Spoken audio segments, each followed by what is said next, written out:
Imagine The Last of Us if they left it at The Last of Us, the first one. It would be perfect. Before we get to that, what's your favorite console? PlayStation or Xbox? So you're telling me a kid from the slums who grew up there is flying first class to Saudi Arabia? I go to report. Wait. Chill. Yeah. Bro, Yeah. you were stabbed. In the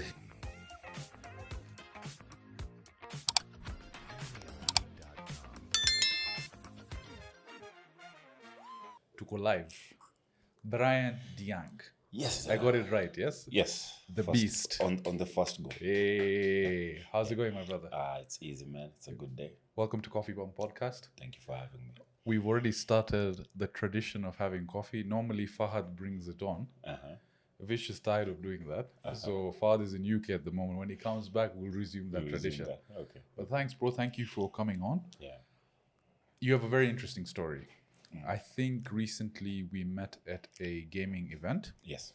and a lot of people found out that I started this podcast show. And they're like, "You're into gaming. Have you spoken to the beast?" The beast. I kept hearing the beast. Yeah. And when I saw you, when I met you, I think beyond this tough exterior, there's a softer side that appreciates gaming. There's a lot that you've gone through. Yeah. And to be honest, that's what I wanted to highlight. I wanted to talk about all the struggles that you've gone through, what your background is, Yeah. how you discovered gaming, and getting into that. So maybe when we can start off, how we should start off is you could possibly tell us a bit of your background. So, are you a born Tao? What's your background? 100% Buntao. I was born in Kibera. I grew up most of my life around there, but I've moved around a lot. I've lived in Kawangware, Satellite, Huruma, Kariobangi, and every ghetto you can think of in this. And for those that don't know, Kibera is one of the biggest slums. But I always let me just be controversial. You know, it's a business. It's a business. It won't end. It's a lot of things happen in there. If you look at the NGOs that are in there, there are like 250 plus NGOs in there. The amount of money being pumped in there. As an adult, when I realized this, I was like, this place won't end. Anyway, no, that aside. maybe on that. No, it's just something I'm seeing. It's just It makes sense. Yeah. Okay, I understand that perspective in the sense that it has a lot of people now coming in there's a lot of financial motivation to sustain the employed who are servicing Bruh, that. There's tourism. Like you go to your center, there's a sign. If you want a tour for Kibera, this way. Seriously? I swear. Yes. So I don't see the slum ending anytime soon. So you were born and brought up in Kibera. Yes, I was born and brought up in Kibera. And how long have you been based there? Most of my life, man. Most of my life. I've moved around a lot, but it was like a fixed point for me. I'll go everywhere, but at the end of the day, I still come back here. Right. So the first place we lived, like it was an estate called Olympic. I went to Olympic Primary School. Me and gaming started way back there. I mean, as a kid, I was this kid who grew up watching a lot of movies, you know, John Rambo, Commando. Yes. I remember I was just like, when I grow up. Maybe a controversial question. Yeah. Rambo? Oh, Yeah. let's frame it a better way. Sylvester Stallone or Arnold Schwarzenegger? Arnold Schwarzenegger. And why? Our stories don't relate as much, but he's been inspiration for me. From coming from Germany, a country that was, you know, after the World War, they were being looked down on. This guy went to US. From bodybuilding, he bought real estate. Nobody ever talks about that. This was a businessman. He bought real estate.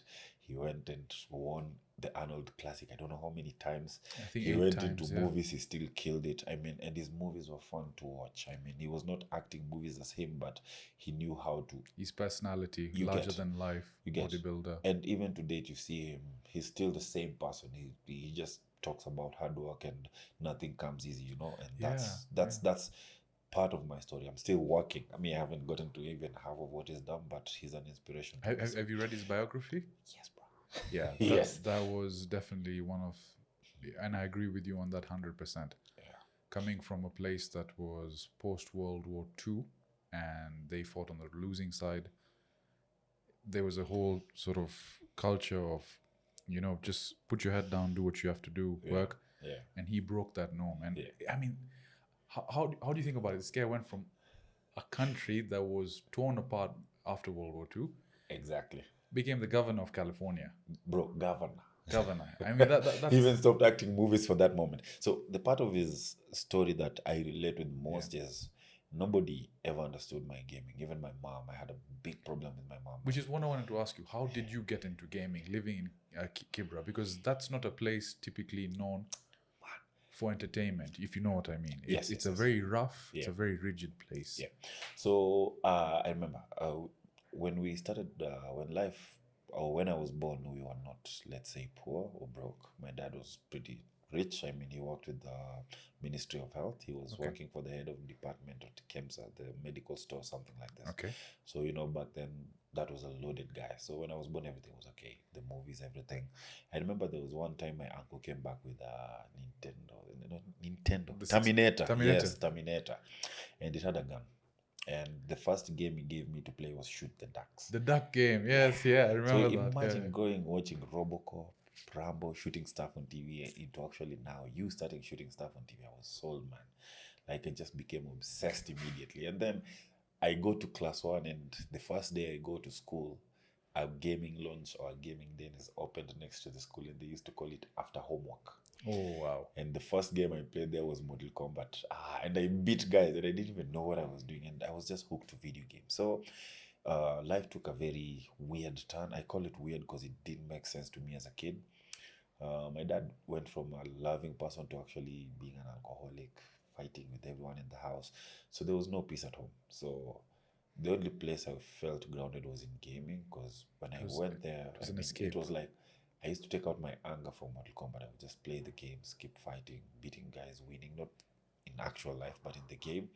And there were more different games coming as life went on. San Andreas came, Turok came, Tomb Raider came. I just found myself getting lost in these adventures and trying to forget how life was getting sucky at home. And things just keep going south. It was an escape for you, right? And I think that's how most people relate to it. Is like you're dealing with this. It helped me cope with that situation. Yeah. And things were just getting worse. Like, things take time to get bad. No, for us things didn't take, things just went. I mean, I don't mean to press, but the relationship with your father. Yeah.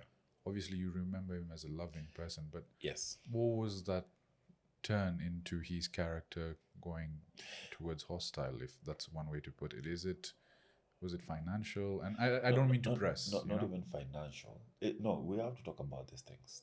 These things are happening, and the fact that we don't talk about them, that's why when it happens to somebody else, they don't know what to do. I think the reason for us going through things like this is so we are able to also teach others to see these signs and how to deal with them when they come. My dad just started drinking alcohol, and before he knew it, he became a full-blown alcoholic. So it went to shit in just seconds. And the funniest thing was, he would get drunk. He would take me out, do for me everything, but he would fight everyone else. Like, it's like he lost himself. And most of the time when he was doing all this fighting, he would never touch me. Even if he was beating someone, like, bro, I'm small. My dad was 2 times bigger than me. Whoa. Yeah, I'm small. And you're, by the way, you can't tell, but he's 6 foot. I am tall, wide shoulders. So your dad was even bigger than you. I am my mom. I took most of my mom, but my dad, bro, this was a powerhouse. I mean, this guy would start fighting and everybody's running away from their lives. But the funniest thing was, he would never touch me. Well, no matter. Do you think it's because you were the first son? There was just that love. He used to tell people that this one is going to be a university material. This is going to be a superstar. I mean, those are words I heard from my father.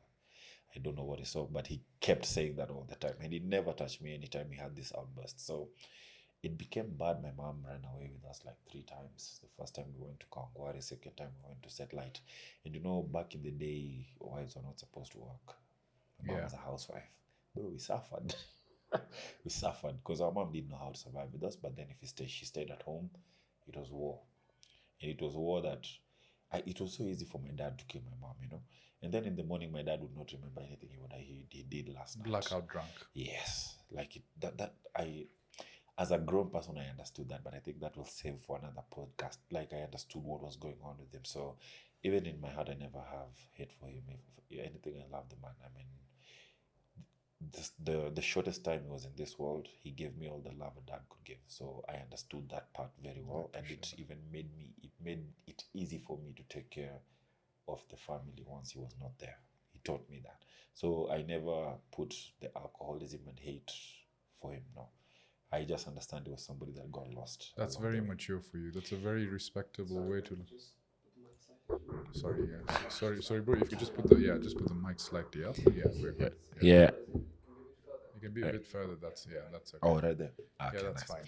So I learned, like, he was in my life. I could say he was like there for 10 minutes, and then he was no longer there, and now I had the world to teach me. How old were you when he passed on? This was no, he didn't pass. My dad didn't just pass on. Nah.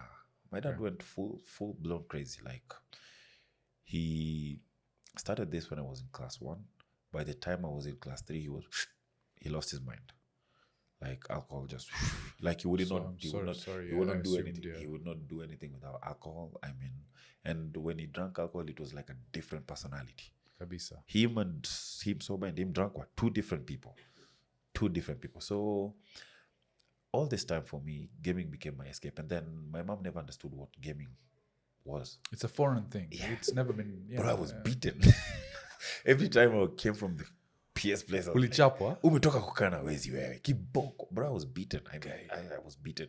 But I kept doing it. And it got to a point she was like, I will not pay for your gaming. So, bro, I think as early as 9, I was already working. I used to fetch water for people. I used to pour trash for people. I used to do small jobs, cut grass. When you talk about fetching water, I've heard of this. It means you carrying those 20-liter jerry cans. So the funny part was, as a young businessman, so the smallest I could get were the 5-liter bottles. So I realized for the 5-liter bottles, I had to do like 6,000 trips before I could get any substantial money. So bro was like, let me upgrade. So I went from 5 liters to 20 liters.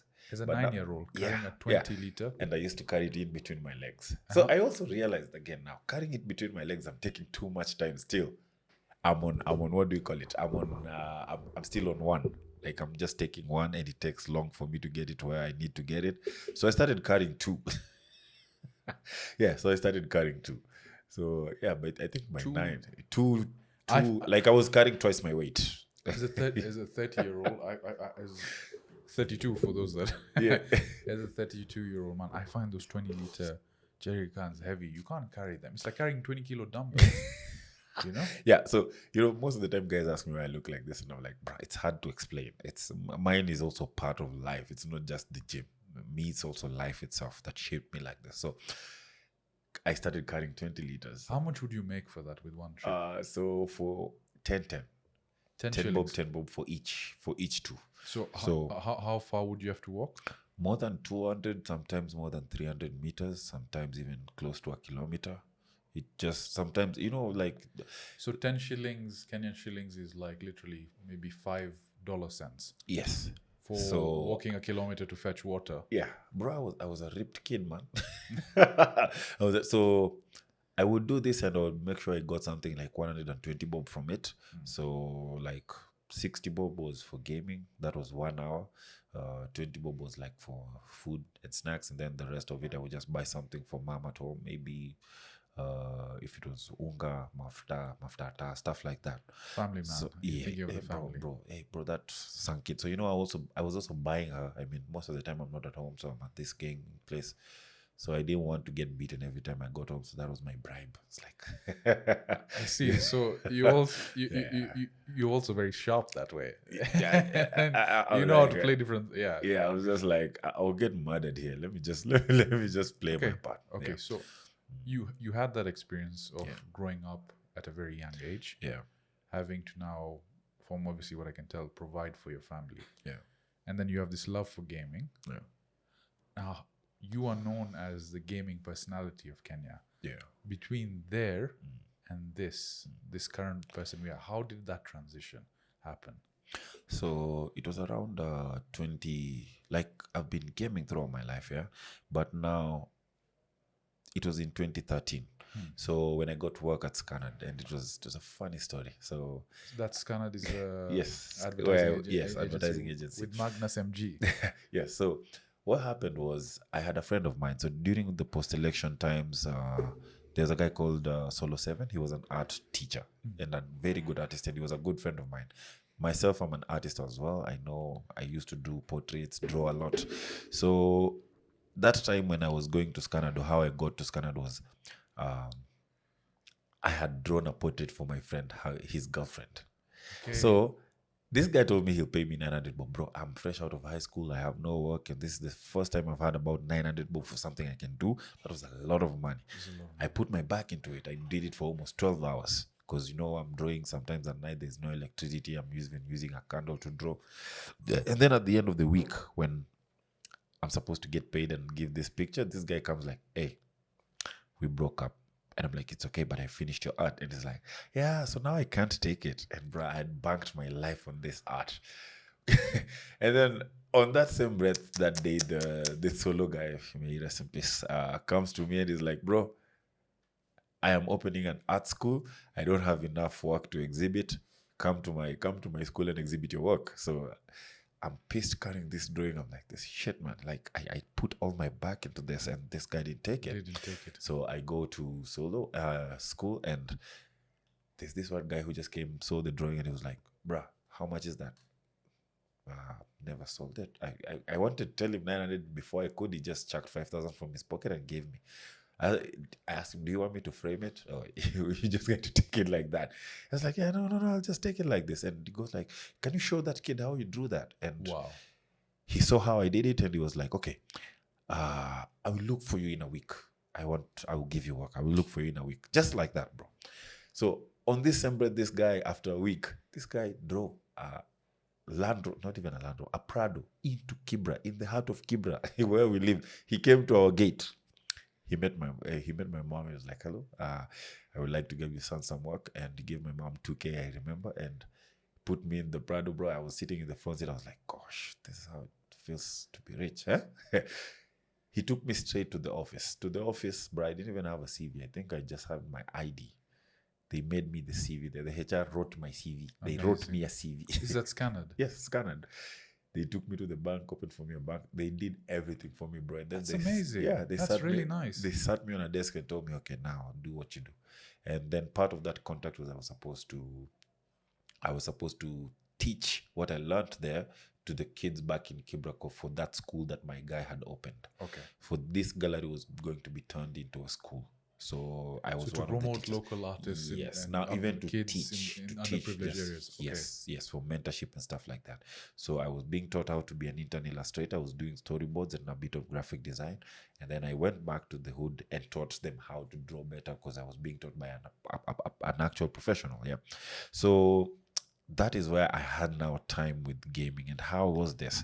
Most of the time when I finished work, I discovered YouTube in 2013. So I spent most of my time in YouTube just watching gameplays. I mean, Rad the Brad. This guy, I couldn't afford games. Yeah, Rad the Brad. Yeah, so I was just there watching him do gameplays. I'm like, oh man, when I grow up, like if I couldn't afford a game, not even I couldn't. I didn't have a console back then, so I was just watching every game here, doing everything here. So 6 months on, saving. I used to walk to work or cycle to work, and I didn't have breakfast or lunch. I swear, I was saving. I wanted to buy a console and a TV.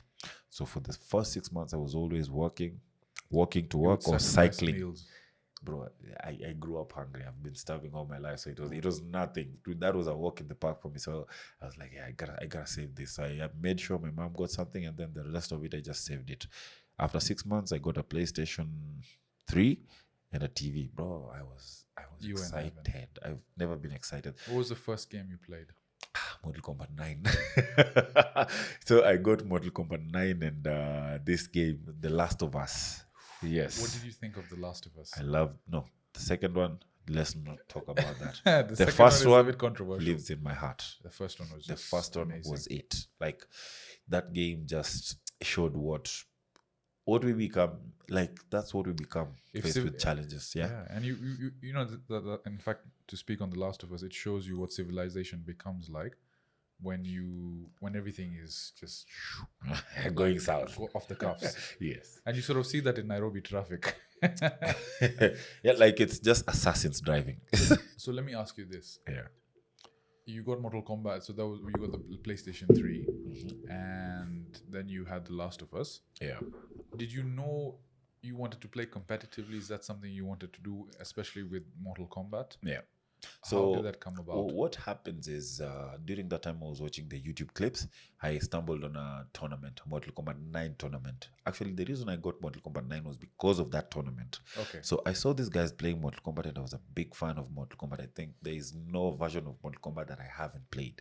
But now these guys, number one, they were playing it different, man. They were doing combos. I'm like, wait, you can do combos like that. I remember even started looking for videos of how do you press the button like that? Because, I used to do it's like very this. complicated. And then I realized, that is called button mashing. That is not, That's what I would do in Mortal Kombat games. That is button Yeah, mashing. correct. And now the problem with that is it's like typing your name on a QWERTY keyboard. So when you start typing your name, you start with your first letter, right? So if it's my name, I start with B. So for the moves themselves, they have the like box, triangle, X. So in gaming, you call them 1, 2, 3, 4. They all have a sequence of how you're supposed to press them. So when you're doing like this, you cannot input that sequence precisely. But when you press one by one, you can follow the sequence. So That it's means about your reflexes are really quick also. Oh yeah. Right now, yes. That time, no. That time they were chicks. Okay. So there was a 100,000 US dollars tournament I saw, and I was like, wait, these guys are just playing video games like me, and they're getting money from it. And that's where my interest for esports started. So before I could even settle and start going to tournaments, something shitty happened. I got into a case of mistaken identity with police. They almost killed me like 3 times. So what? Yeah, bro. It's funny. I fought with thieves. I fought with like 15 guys. Ended up getting stabbed, and then I got to report. Wait. Chill. Yeah. Bro, yeah. you were stabbed. In the head here. This guy went like this, and I tried to remove it into fuse, and I'm like, we continue fighting. No, wait. The knife was lodged in your head. Yeah. So you see, like the front part of the skull is usually hard. So this guy, when he wanted to stab me in the head, but now because the skull is hard, the knife went in like this. So that's why you see I have this dent here. So we fought. They were like 50. It was an actual mob. The hood is wild. Somebody disrespected my mom, and they had robbed us before. And for some reason, these are people who used to mistreat me as a kid. They used to rob me. You remember when I was telling you I was working as a kid? Most of the time, they would steal from me the money I had made from this. So I was fresh out of high school, started my new job, and I was like, well, there's a line we have to draw. Like, it's either we respect each other or we don't. We kill each other. It's simple. So this guy's disrespected my mom in front of me, and I was like, there's so many things you can do in this world, but that is something that I cannot let fly. And for the first time, I unleashed the God of War, and I regret sometimes, but it was fucking worth it. Like, like we understood each other. Some of these people understood violence. We understood each other. So when I went to report to the police, they were like, how do you fight with 15 people if you're not one of them? I'm like, what logic is that? Why would they attack you? Yeah, maybe you're an ex-gang member. Yeah, also. Exactly. So they used to, and then now because I was moving heavy, I bought a new bicycle because I was working, the movement, and then most of the time I had a bag. Yeah. And when I was going to the school to teach the kids, I used to carry rolls of paper. So I guess it's that mentality where they see you going up beyond them, and they don't see what I do. And most of the people, like, bro, growing up, I think I've buried more than 60 friends. I mean, the hood, it's like I told you, the hood eats your life. And like most of my friends who we grew up with, those who are not playing video games, very few of them made it to be adults. I mean, I appreciate people want to do tours and stuff at Yaya Santa and show Kibera, but from speaking with you, the reality of the slum is very different. It eats you alive. Right. Now that is how I can say that is my experience seeing it. You see somebody come up, you see somebody with potential. You see how you put off a candle? Just like that. They are no more, they don't exist, they become alcoholics, they become thugs. It's like you can't see opportunities. I think one of the reasons I've been able to move further is I was exposed to more than just Kibera. I went out and saw the world. I saw the world from a different angle, not from the Kibera angle. You know, Kibera And is there's just some people that just are stuck in the they're borders of stuck in Kibera. there. They And never bro, get out. let me not lie to you, it's also comfortable. Like, in as much as they say so many bad things about Kibera, Kibera is nice. I mean, it also has good things. I mean, I'm a product of it. Exactly. I also can't just trash it throughout. I am me because of that place. It shaped me. It showed me this is how to live life. This is how to survive. So I'm not just saying it's also bad. It's also good. Like, it's a good place to learn, but it's not a good place to hang around. You can stay for this long, but you cannot, do the whole thing. So just growing up there, I mean, there was a lot happening. So I got into this problem with the police. I found myself in Egypt. So I went to Egypt because somebody told me there was something called hotel animation. And because I was like, say no more. So you ended up in Egypt then. I'm coming to do hotel animation, but I thought I was going to animate in hotels. The thing I didn't realize was hotel animation is animating the hotel, bringing it to life. That means waking up people. That means, bro, I remember when I got to Egypt, I was working. It's not nothing to do with animation. I just gave you the definition. It's waking, it's bringing the hotel to life. What I mean by bringing the hotel to life is the people coming, interacting with them, making sure their rooms are okay. If the waiter is not available, you're coming in for them. You're doing fitness instruction, bro. In one day, I would do aqua aerobic, step aerobic, Zumba. In the evening, I'm dancing. I'm selling tickets for disco. I'm guest relation.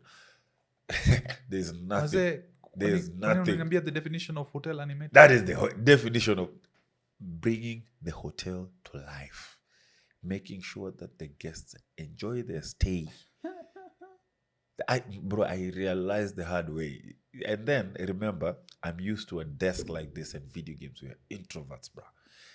I don't know how to talk. Kwanza, my English is from gaming. I've learned talking English from gaming. So I'm like, that's this another thing I shit want to say. English. You're very fluent. You speak very well. Yeah. So, I mean, would that experience, gaming obviously helped with that.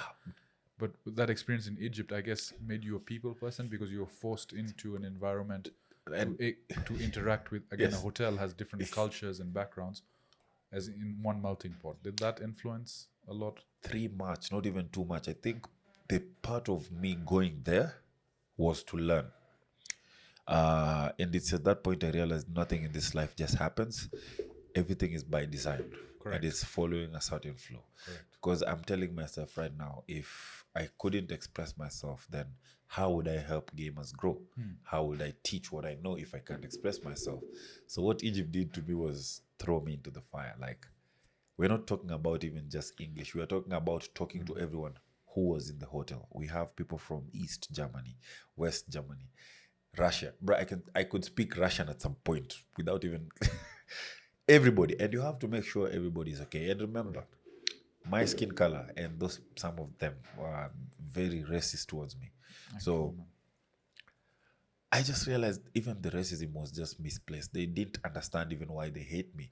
Somebody would come, they wouldn't speak to me, but by the end of their stay, they were even asking me for my number. They were leaving good reviews on Hotel Check. That's nice. You're breaking norms. You're breaking Exactly. barriers. So I never took on racism as a challenge, as something that held me down. I actually went to them every time and I was like, you hate me, but I'm here, I work here, and I have to make sure you enjoy your stay. So you have to make my work easy. So I had to talk to everyone. I came from this space where I was just from a desk drawing and video games to actually having, they made it sure that you have to go and talk to them. So imagine somebody's just chilling, enjoying the sun, and then they're like, hey, I have this activity going on. You have to come. And it's not you have to come. You have to convince them to come. Why are they coming? It's like you're selling it to them, Yeah, I guess those are skills that you develop. Like, I know it's out of the fire, out of the frying pan into the fire. Yeah. But in a way, that's made you who you are today. So yes, one thing I just realized in this life is I had to grow up. I had to grow up very fast. I had to adapt very fast. I had to learn. Like, it even became easy for me. I tell guys, there's nothing I don't think I can't do. If there's any, I've done every job you can think of: photography, videography, design, acting, bodyguard, waiter, you name it, I've done it. And I attribute that to video games as well. You're playing different games. Different characters, different backgrounds, different personas. And you're finessing, you're finishing these stories. So why can't we apply that to real life? Correct. And also, COVID showed us something. I mean, if you didn't see it, I mean, you can do your job. You're a waiter, you're a hotelier. So hotels are closed, everything is closed, service industry is closed. Does that mean now you go die, or do you find something else? Exactly. So, yeah, I think. Okay, so Egypt, which year was that? 2014, 2015. What happened to gaming between that? So that is where I learned how to be a proper professional. So I in this 17 hours a day that I was working for 17 hours a day for 2 weeks to get 1 day off. That was criminal. Egypt, that was criminal. Yeah, so 17 hours a day, 2 weeks to get 1 day off. I used to meet every kind of people, and I realized most of these people are conversant with video games. So I was like, they'll have to teach me. So I used to challenge guests. So we usually had a 1 hour break between 5 to 6 p.m. So people went to sleep during that time. But for me, I carried my console to the workplace. So they had this... The PS3. Yes, I carried it there. So there was this kids corner. So I'd connect the TV to that PlayStation, and I would invite guests and tell them, hey, I'm challenging you to Mortal Kombat 9. So I used to play with guys a lot. I used to challenge guys a lot. And then that is where I now learned how to play like a professional, or how the professionals play. Yeah. Right. Yeah. That's interesting. Yeah. Okay, so I could see how that now increased your appetite for competitiveness. Yeah. Before we get to that, what's your favorite console? PlayStation or Xbox? That is a hard question for somebody who plays It's everything. not a hard question. Give me one answer. There's only one answer. One answer is hard, man. So I play on everything. Can I just give you a background? I tell you bunduki ni hapo uniambie sahi PlayStation or Xbox. Okay, PlayStation 5 now is good. Okay. But if you go to the older gen, Xbox is... Okay, what I mean is you're told to choose one console for life. Just kill me. Kill me. I game on mobile. Okay, you game everywhere. I game on what they call it, Switch. Yeah. Switch, Xbox, PlayStation 4, So you're PlayStation 5. everywhere. And why? I mean, where I am right now, people come with a lot of questions. People who are interested in gaming. And they're all over the place. Yeah. Yeah, they're not just one. So it's not just PC guys. It's not just Xbox guys. It's not just PS guys. It's not just Switch guys, you know? And I want to be in a state where I'm able to answer you as a Switch player, as an Xbox player, as a PC player. I want to be able to have an answer that at least can satisfy appreciate that's you. a very mature answer. So I have to be... Not the TikTok questions we were looking for, the TikTok viral questions. Yeah, like I have to be able to be conversant with these things. Yeah. To be able to even answer you. Otherwise, I'm just a cover. I'm not an actual ambassador. I'm not a gamer. Okay. Yeah. Okay. Yeah. So after Egypt, Yeah. you've done your stint there for 1 year. Yeah. Passion for gaming is still alive. Yeah. How did that transition now into esports happen from there? So I got tired from that work in Egypt because I felt like it was slavery. So I told my boss I'm tired. I want to go see my mom. I've missed her. It was more than a year. I came back. It was challenging coming back because people have this, you have made money, you've been abroad. And then my job was... And you were still staying at Kibera? Bruh, I went back to Kibera. And I went and built my mom a house. Like, the first thing I said is my mom has to live comfortably. So all my money that I came back with, I did 2 things. I took my brothers to school. And the rest of it, I built my mom a house. And the money was finished. And I don't have any work now, and nobody will give me work because I came from Egypt. So people are like, yeah, you have money. When I left Scanad, it was more of running away because of the issue with the police. So I couldn't even go back there. So I went into a state of depression. I think I tried to kill myself like 2 times. It didn't work. And then I'm just like, Really? okay. Yeah. This was after Egypt? Yeah. I really got depressed because, first of all, I was sunburnt. Bro, I was black. I was black. And then now Africans were being racist. I don't know whether to laugh or like... Africans were being racist towards me, man. That was depressing. Bro, listen, I was black. My hair was brown than my face. You know, people don't understand the scope of working in Egypt. I was working in a desert. Every day I'm bare-chested. I'm doing fitness. I'm working from 9 a.m. Bro, the sun gets to 50 degrees in Egypt. I'm every day in the sun. I remember there was a time I was drinking Coca-Cola and unaanza kusweat, unaona coke inatoka kaa jasho. Say, and every day I was in the sun, bra. Every day. I was so black. Ukipiga na mimi picha usiku nakaa shortcut. Like nakaa... If I didn't smile, you see my teeth. Because even my eyes were reddish because of lack of sleep. Yeah, the thing is, guys will say this Muindi guy is racist over here laughing at these jokes. Listen, it's this. That has been my life. I understand. I'm just putting it the simplest way possible because in my mind it's not that No, but suicide is a very serious thing. But I know you're making fun of it in the sense that, like, for what you went through, I'm not sure whether you're joking about, but is that something that you... Are you busting my balls right now? No, I'm serious. I'm sorry to hear that. I know. The funny part is I tied the rope. It broke because I'm heavy. So I'm like... And then after that, I sat down and asked myself, Yani, I've survived being killed by cops. I've survived being sick. I've survived being a street kid that lived outside. To take my own life, that didn't add up. So I talk about it lightly because it didn't make sense to me then. So did it get you to... I'm so sorry to interrupt, but did you get to that point because of just the reality and the harshness of life in Kibera and whatever you're doing through, it was not matching with what you wanted to do in life? Yeah. And also I was asking myself, why me? I've been through a lot. So I was not getting an answer. And I had so many people looking up to me. I have my mom, I have my family members, I have all these guys looking up to me. So I'm like, I've disappointed you guys. I can't support you the way I should, And for a moment there, I can say that I forgot God exists. And I was just like, when that rope snapped, I was like, yeah, this is gone. God is like, bruh, we're not done here. Whatever you need to do here, we're not done here. You still have work to do. Still have work to do here. So I sat down and I started picking myself up. And bro, things changed. I started going to tournaments, bro. I was getting beaten every other time. There's a tournaments in Nairobi? Yeah, now in Kenya. So the first one was in 2015, towards the end there, IMAX did an MK tournament. That was the first I went. And then now it just became constant. I started going. I even made friends in Uganda. So I'd invite them.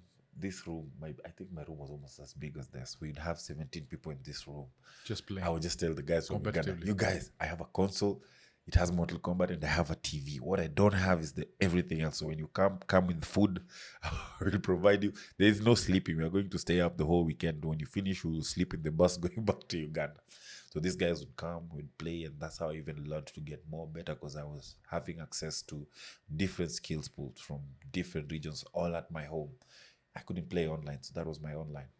Local area networks, basically setting up. Yeah, because I couldn't travel. I couldn't go to UG, but these guys could easily travel. So, playing online gives you access to a very wide skill pool. Right. Playing alone with the guys at your estate, manze, you can think you're the best. You go out there. Utachapa. Unawekwa in your place. You can even go back and set your console on fire. So, playing with these guys changed the type or the kind of player I was. I learned a lot from them. Started going to everywhere. I started even going to people's hoods to challenge them. Tanipata nimeenda huku, nimeenda Huruma, nimeenda happy. So we went, did tournaments, started winning. Then I realized we were so few of us. Blaze came. They put a challenge. If anybody can beat me a single round in MK, they give them 50K credit or 50K cash. For the whole tour, that whole year, nobody beat me. And I was like, guys, I know exactly 6 or 7 guys who I play with. They're the only ones who can beat me. Exclude them from this, nobody will beat me. The whole country, nobody beat me. And I was like, yeah, so now you can... Which MK was this at that time? MKX. That's MK10, right? Yes, okay. MKX. So after doing that, I realized there was a gap. And I didn't understand also. We were going to tournaments, we were not getting paid. It was just a shit show. So I wanted to see... even like Fahad, Fahad, my brother, yeah? Yeah. What pissed me off was, and maybe it's a segue into that question, is that he would go and play competitively. There was maybe once the team won 500K, which was good. And then it never happened again. It's just... then, he's playing his heart out. He's spending hours on this. And then he's only getting a Red Bull can or a Red Bull crate. I mean, so and you look at globally what's Yeah. happening with esports, people are minting the money. So maybe my question to you is, Yeah. what's going on? What's wrong in the esports In Africa, in Kenya. in Africa? So, number one, when I went now from being a pro gamer to the organizational side of gaming and esports, I found everything was wrong. People don't see gaming. People don't understand the value of gaming. People just sit and think, oh, you can become a pro. You can just sit on that machine and you can go to a tournament and win. People don't know it takes time. It takes a team. It takes, those small things that people don't look into. Number one. Number two, most of the money we have in the country is old money. And what I mean by old money is our money is money that can do anything substantial is held by the older gen who understand zero about video games. So every time you start a conversation about video games, zile vitu za watoto inapita juu.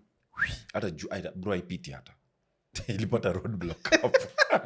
It doesn't even pita. So these are the people who have the money to build. Like if you look what has made esports successful in the other countries, the Western countries, the East, Asia, it's companies invest in it. You'll find a bank having its own esports team. So let's say like Stanbic and let's say KCB, they have their esports teams and they sponsor these teams. This is now internationally. Yeah, this is international. Yeah, I've seen and that. now, how does this grow? They even televise this. They incentivize. They give players a reason to be part of esports. They pay them. You get, so there's something circulating in the system. The fans, the esports players get paid. They advertise the banks. They tell you, if you follow me, if you use this code, the bank will give you this discount. That is something We don't have that over You here. won't see that here. And do you see, okay? Do you see that happening in the future though? It need, not even the future. It needs to happen now. Like, this is when it should be happening. We have to start building those systems now to be able. We don't want to catch up with the world per se, because what I've been saying personally is we need to Africanize gaming. And what I mean by that is make sure even the smallest person, you see somebody like me, I grew up without a console, bro. I mean, the first time I got a console, I was an adult. I used to play on other people's, So imagine if I had this at home. Okay, maybe I wouldn't be as good as I am, but I feel like the opportunities would be better because I struggled a lot. Yeah. You get, I mean, I was in my 24s, 25s when I was being good at the game. And you find out there, bro, 16-year-olds are destroying people. And that's the age. Us here, we even have schools. We don't even have inter. We have the inter sports, inter movies, inter media, whatever for the schools. Esports has not gone there yet. And right now, let's be honest. Traditional industries are dying. Most of this future of ours is going to be tech-oriented. Correct. Video games is smack in the middle of it. So you're asking yourself, why are we not shifting to that dynamic of esports and video games? Okay. Because I'm looking at it this way. I'm not just looking at it now as a pro gamer. No, I'm looking at it as just a gamer in general. You don't want to be competitive. This is content you're creating. Imagine creating content out of gaming. Like Rad the Brand. It's a soft game. Bro, you're just playing the game for people to watch. How does that help? I remember me one time I couldn't afford a game. Rad the Brad. Yes. So what did I do? Go to his page to watch the game. I'm watching, adverts come, I see something I like, maybe I can afford that, I buy. You see? It's a way of spreading the word. The gospel of gaming. Exactly. We're talking about game development. I don't want to play video games. I want to make for y'all video games because I'm a good storyteller. We have a lot of stories in Africa that can be told through video games. I mean, look at God of War. I know the mythology of Greek. Often, unaweza niamsha katikati ya usiku, I will not miss a single detail from Greek mythology. Now, ask me something about Africa, bro. We have Shaka Zulu. Yeah, we have powerful stories. Imagine a game about Majimaji rebellion. You drink water and you don't die from bullets. Just magic. That's magic. That's something. Yeah. And we have a game that even has that concept. If you played Prince of Persia and the Two Thrones, this guy used to drink water and it would give him back life. Yeah.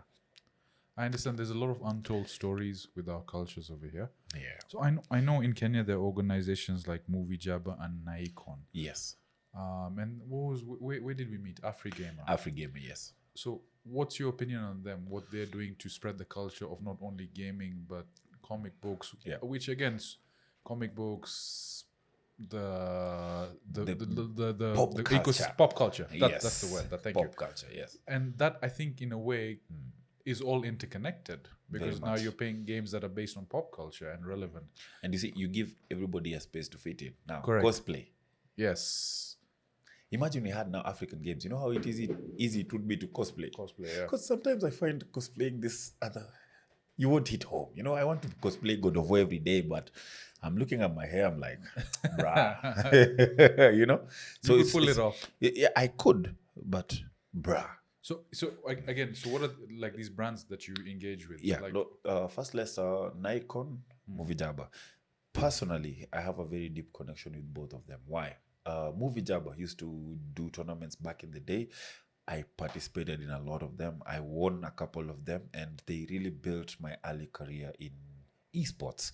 And then now they moved to cosplay, comics, and all that. And what I've seen is they are trying to build a community first, you know? Because what we were lacking, or what we are lacking, is that community. If our community was strong enough, bro, we don't even need anybody from the outside to come, you know?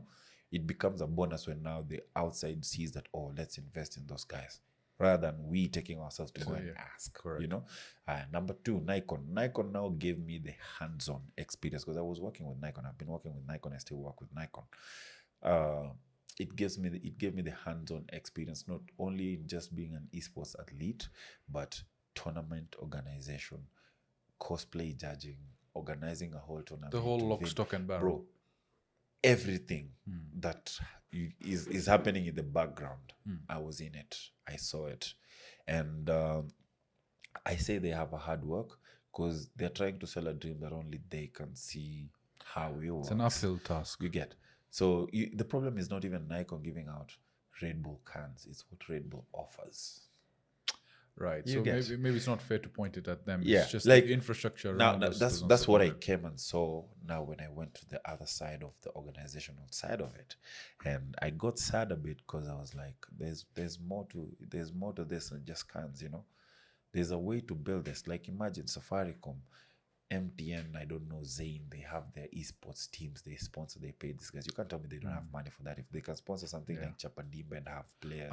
I know Liquid Telecom through a gentleman called Ben Roberts. Yes, who's very passionate. I met Ben a couple of times. He's an awesome guy. Yeah. And I think he definitely has the right idea. We just need those individuals who've experienced gamings in these pockets of industries. So when you come and you ask for something such as what you're doing, there's they have already answer, and they can easily blend you in. Even if you don't play video games, it's easy to understand what they're saying and what they need from you. Yes. You know? So on esports now, you're an esports player. You've developed all these skills. What's your role now when it comes to the development of esports in Kenya? And sort of the follow-up question to that is this your full-time job? Are you making your career out of it, or is it something you do on the side? So right now, let's just say I've taken everything into my hands. People say I do too much, but I'm like, hey, I've taken everything into my hands. What do I mean by that? I go to people's tournaments, see how they work. I'm trying to shape gaming, not just in Kenya, but also in Africa. But let's just start with Kenya. I'm trying to give it a shape, a proper face. I want to make sure that people doing something in Mombasa is almost the same with people doing something in Nairobi, so that gamers exist in one language. Not that, hey, gamers in Mombasa, we do this, in Nini, we do this, apana. Uniform, how is it supposed to be done? What is supposed to be done? Also, just to watch out for guys who want to take advantage of people in the space as well. To warn the gamers, to educate the gamers, because a lot of our gamers don't have the kind of exposure I've had. And I'm not talking about going outside, but just like in life itself. Bro, I don't know. I know one thing in this life, people have been through worse than me, but nobody has been through what I personally have been through. And most of the gamers we have are kids. They need guidance. That's something else I'm here for.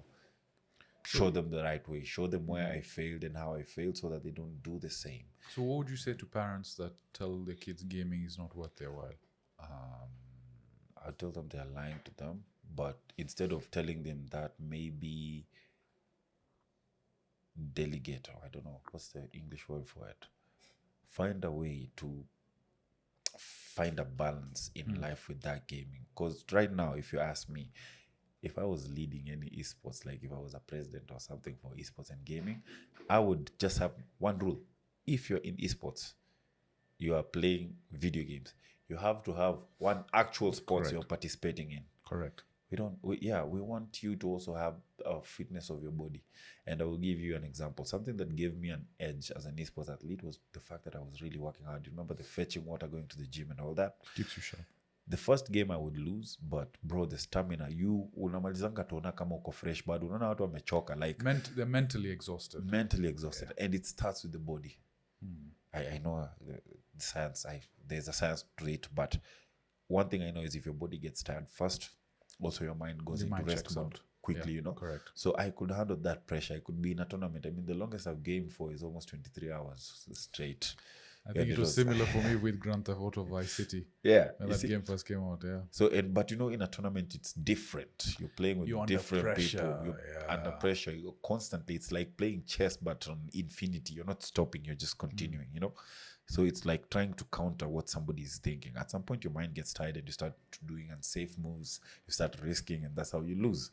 So now, for me, it became like the more I play with you, the less you win. Yeah, because you get better at understanding. So my advice to parents would just be like, allow it, because now that is where the future is heading. But find a way to put a balance in it. Correct. Put a balance in it. Regulate it. Because then you can go to an extreme on both ends. Yes. Find a balance. And again, it's very hard being a kid, but then I think gamers, especially, our reflexes are much higher. Bro, everything of our retention of knowledge based on story games and just following, like if you look patterns, at problem solving. I mean, gaming is just problem solving throughout. Exactly. You're trying to figure out equations throughout, to solve. Literally your mind is just beating the whole time. So it's good for the mind. And for me, it's improved that even as an escape. I mean, so I know a lot of people who grew up where I grew up would have turned out something different. Right. But gaming held me in check. So you've represented us globally. Yeah. I've seen you traveling, you're a globetrotter. Yeah. Don't nimeanza sijatembea sana. Sorry? No, I just got started. It's small. No, but it's picking up, right? I mean, we've been trying to set this up, and then every time go Saudi Arabia, you're here, you're there. So you look at those countries, and Saudi Arabia, I believe the king himself, or the prince, I forget his name. Faisal bin Bandar bin Salman. He himself is a gamer. He plays games. Yeah. And he's heavily invested in that. And you've seen what the future looks like. Do you think there's, when you travel for these things, are you being a brand ambassador? What are you doing when you go out to these international events? So the first time, let me just give a brief history. The first time I went to Saudi Arabia was in 2020? Yes. 2023. Yeah. 2022. It's the first time I went to, I think somewhere between 2021 and 2022, I went to Saudi Arabia, and they invited me. And they just sent me a text on Instagram. We want you to come and talk about your life in gaming. Manze, I was telling you that time my house had burned down. So I was like, bruh, my house has burned down. Now these people want to steal my kidney. I'm like, how are you just going to invite me somewhere on an Instagram text? Like, come. Wait, house burning down, someone stealing your kidneys? Yeah. No, so you remember when we were speaking earlier, I was telling you my house burned down when I was putting out fire from in Kibera, because it spreads. So the next day, I get a message. We would like you to come to Saudi Arabia and talk about your life and gaming. Plus, you know how people talk about Saudi down here. And then I was like, sasa nyumba yangu imechomeka, alafu wao pia wanataka kuiba kidney yangu. So that's the first thing that hit me, because I was just having a bad day, so I was just relating everything to bad, so I didn't respond to it. So on a Monday, I go to the office, and my Nikon boss sees the messages, like, give me your phone. So you're working at Nikon at that time? Yes. So he sees the message and is like, I can come. I don't have fare, but it's facts. I didn't have fare. I only had my passport. And they're like, do you have your passport? Yes, I do. They took a copy of the passport. They told me, we'll send you everything. Bro, they sent everything. Flight. Accommodation. Platinum. Mimi nakuwa naangalia platinum nikisema, "We, hiyo ni ndege ya chuma." I didn't get that. So you're telling me a kid from the slums who grew up there is flying first class to Saudi Arabia? ile ndege Through iko na- gaming. ile iko na bedroom. Through gaming. I had a bed in the plane, bro. You know, I've never experienced that, bro. And gaming got you there. Gaming got you Just from bruh, carrying 20 not- liters not of knowing water as a kid. not knowing anyone, not talking to anyone, just what I did. And that's the thing I've been telling guys.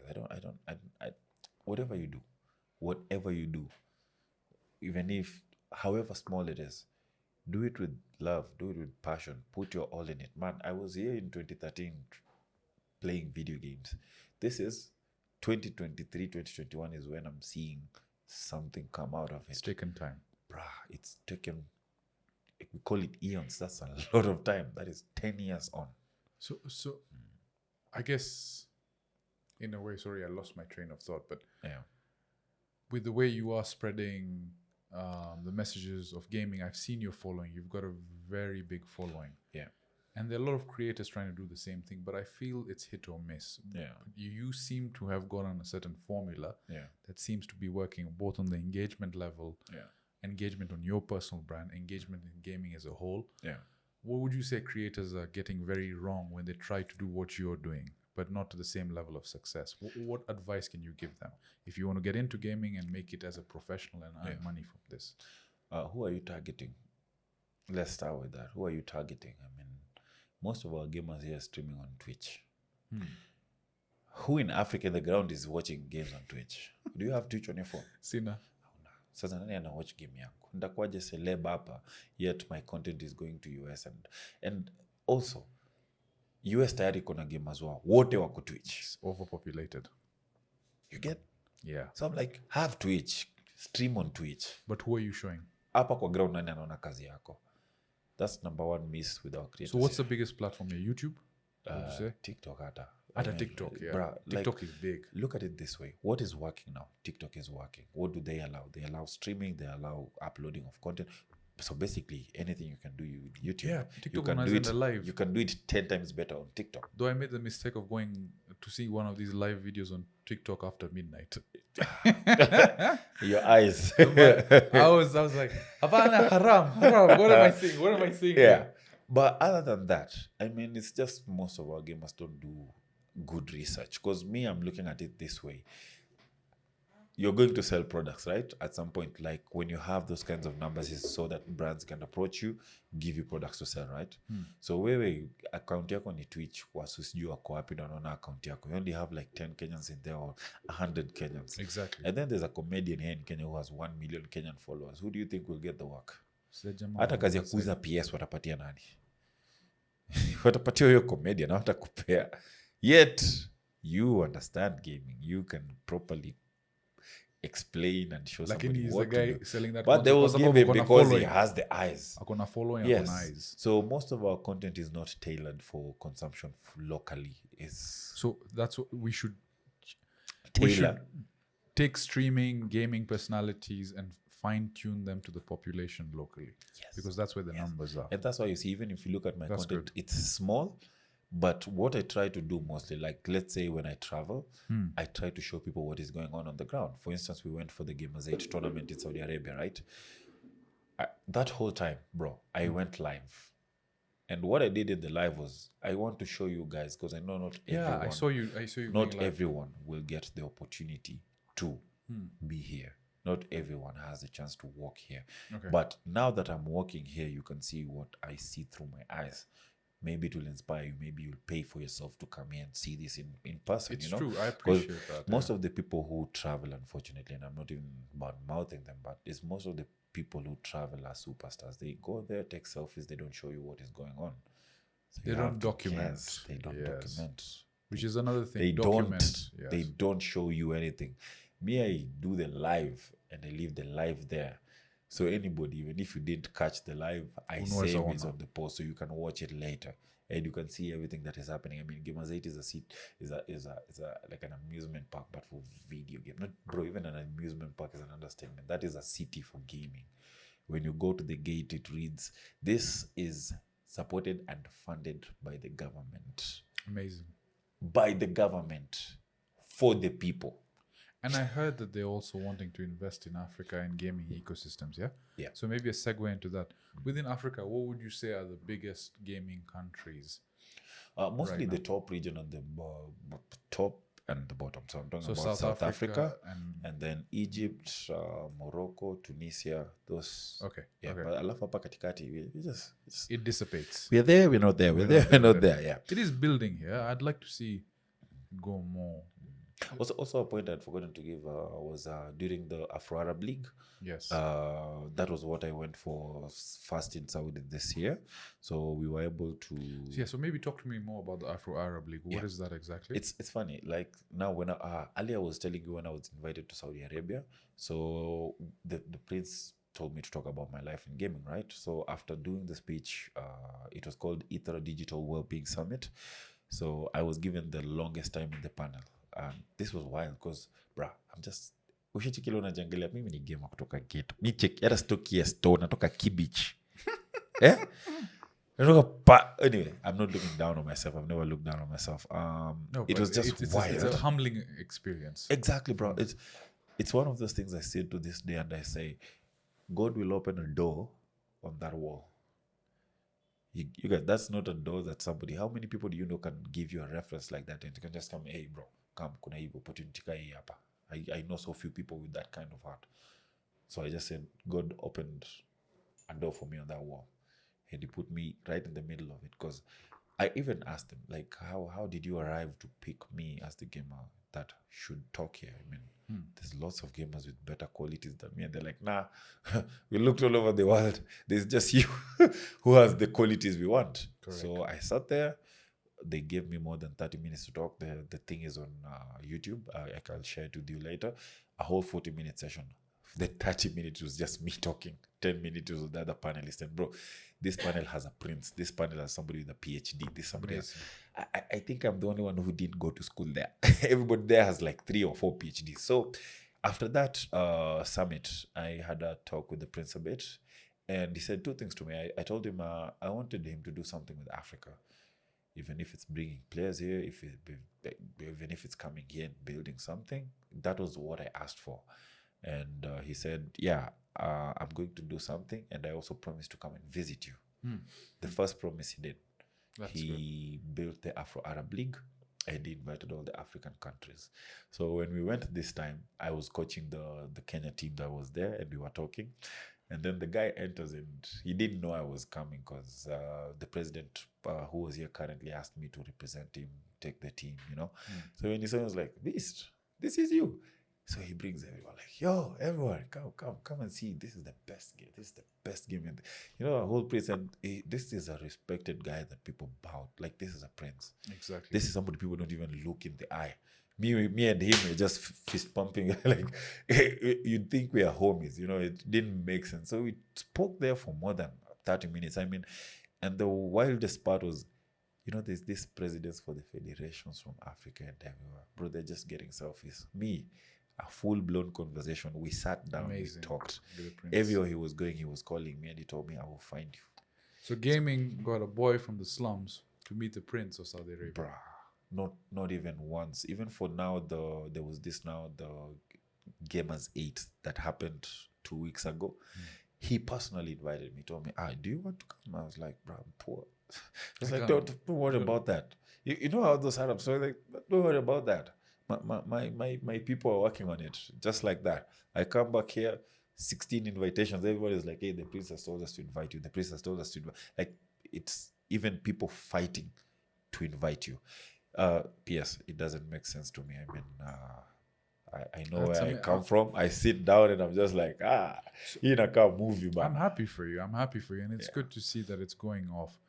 So maybe as we head towards the closing moments, what do you want to see yourself do? What's your future like? Right? Yeah. What is the beast? What are his next moves? I changed my bio on LinkedIn. I said I want to save the world through gaming. With what I've learned in life, infused with gaming, I feel I can do not just for Kenya, but even the world. I mean, there's a lot of people going through what I went through, suicidal, depression, poverty, all that. And it's a matter of somebody coming to tell you, hey, it looks bad right now, but if you just hold on a bit, It gets better. it gets better.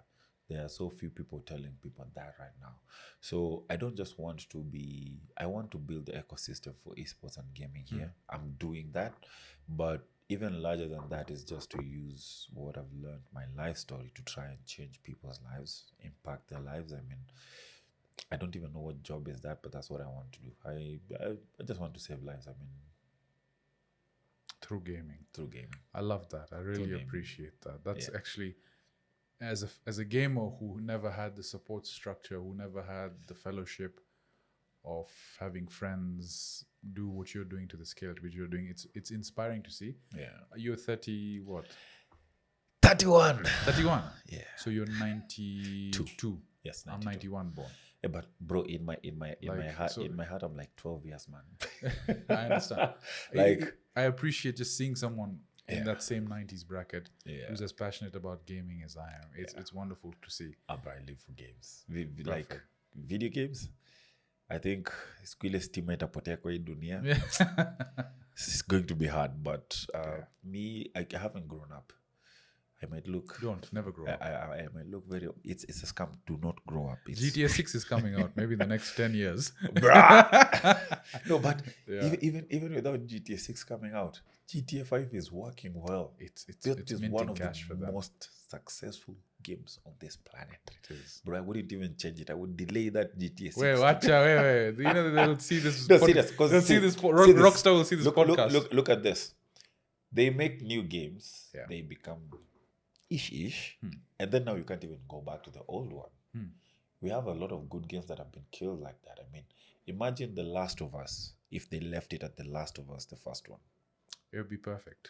They came with the second one, and they're like, "How did Joel just get killed like chicken like that? It doesn't make sense. Joel is a warrior, you know." Bro, So what they did to people Joel. who have done something substantial with their game is God of War. Yeah, we talked about, in fact, with Akhil, you'll see the podcast. Yeah. When are we going live? We're going live with it tomorrow. There's a segment we talk about God of War. Before we close up, there's some rapid fire questions I have for you. Bring it. I hope they're easy one. They're very easy. So, if you were to choose only one Mortal Kombat character Yeah. to play with for life Yeah. in all the games, Yeah. who would you choose? Cyrax. That's the cyborg. Yes, he has been my main ever since I won. Is that the guy that tours the rocket from his chest? No, that is Sector. Sector, Sector is sorry. red. Cyrax is yellow. Yellow, yes, Yeah, yes, you yes. don't even see my He's got locks. dreads. I'm usually like, if I cosplay, my hair is coming. So why would you choose Cyrax? First of all, in the game, Cyrax is a bro. Yeah, Cyrax is a bro. He's a ninja. And then now he's a cyborg. And then his skill sets, I mean, he's using bombs. He can teleport. His gameplay is more of setup. I mean, like, let's talk about the game. He's not too equipped and less equipped. Like, he's balanced. He can deal with almost everyone. He's technical. Why is he technical? In my entire career playing Mortal Kombat X professionally, I never met anyone who made Cyrax, and I won all the tournaments with him. Like, he was that hard to use. Right. And it's just about me. I like things that actually need you to take time to understand. There was one character that took me time to understand, but when I did, You were punching yes, guys left, right, and yes, center. Cyrax Or all you're day. pepeting them, as they say here in Bruh. Kenya. Bruh, I show you Cyrax combos, they start, guys are like, okay, let's watch this tutorial. They are those long. Yeah. So. Second. I want you to follow up with that question. He's not there in MK1, so Oh, he is in MK1. He's a cameo. He's no, but he's not there as someone you can select and play. You can select as a cameo. But you And- have to fight with someone else as your main. Yes. Now, I have it so no, good. he's the current MK1. He's not there. No, I'm asking He is all there. MK games. So No. maybe in the current MK1 games, who's See- your favorite? Reiko. But Reiko. if you partner anyone with Cyrax, I think even very soon they are going to nerf him. Cyrax is too OP. Every move he throws out is plus. And what I mean by plus is he can make even unsafe moves safe. So yes, I still get to wreck with him in the background. So He's your guy. So Perfect. we're good. Yeah. Perfect. Yeah. Favorite Mortal Kombat game? MKX. It's better than even the current one. Why? The run mechanic. Okay. They What had a about run. that? They had a run mechanic. So most of these games you dash. So when you're getting zoned, it really becomes hard to move if you are dashing, and dashing is taking one step as you move. In MKX, they throw shit at you, you run towards them. Like it was not dashing. You double press, you run all the way. And for me, why I got the name Beast was because I was a rush down character guy. So mi nilikuwa nikiwa kwa kona bana, autoki na ni mbio. Ukienda huko ati unaenda kurusha vitu, mimi nimekukimbiza niko na wewe kwa kona. So I remember guys started saying, I'm saying Beast. So going to another tournament, I'm saying Beast. Another tournament, I'm saying Beast. The next time, niaje Beast. So they gave me the name Beast. That's how the Beast started. Yeah, that's how the Beast started. Yeah. Okay. Yeah. This may be an obvious question, but Mortal Kombat versus Street Fighter. Street Fighter. No, Mortal Kombat versus Street Fighter. I started playing. Which one would you pick?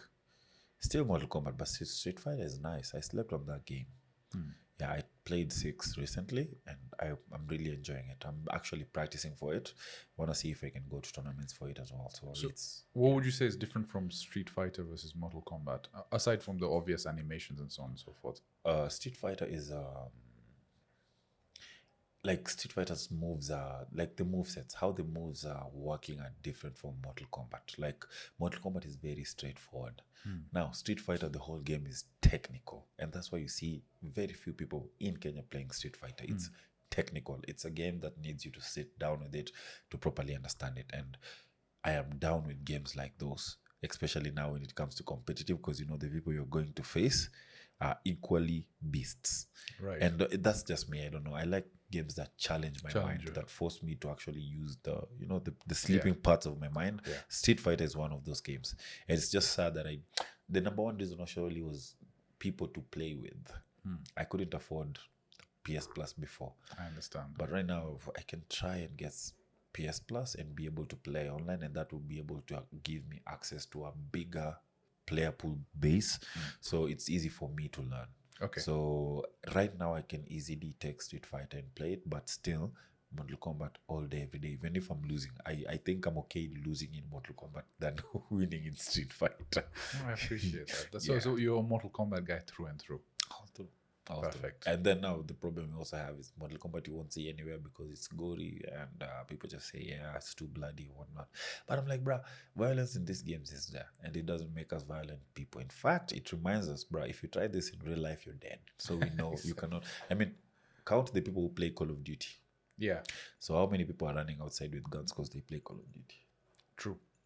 Zero. All these kids would be murderers out here. But we know this only works in the games. It doesn't translate in real life. So we're easy. We're very calm and reasonable people out here. Yeah. Before we end, Vish, any other viral questions you have? My brother, thank you so much. It's been an honor having you here. It's been very insightful. Yeah. I'm hoping we do this again. Bruh. Mr. International. Part 2. The Beast. Nashukuru kaka. Local man. Asante. Thanks. Local man.